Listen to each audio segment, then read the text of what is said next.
بسم الله الرحمن الرحيم. يا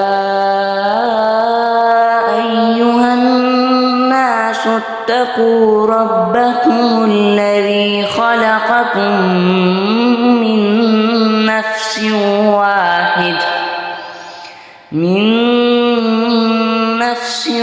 واحدة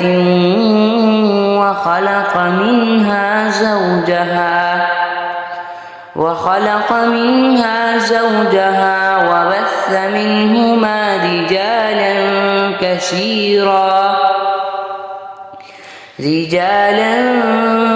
كثيرا ونساء، واتقوا الله الذي تساءلون به والأرحام، إن الله كان عليكم رقيبا. وآتوا اليتامى أموالهم ولا تبدلوا الخبيث بالطيب ولا تأكلوا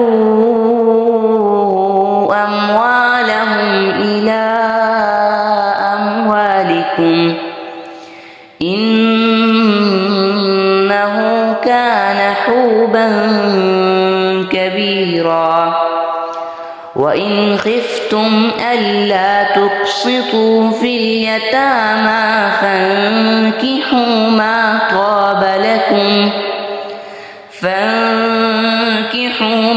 طاب لكم من النساء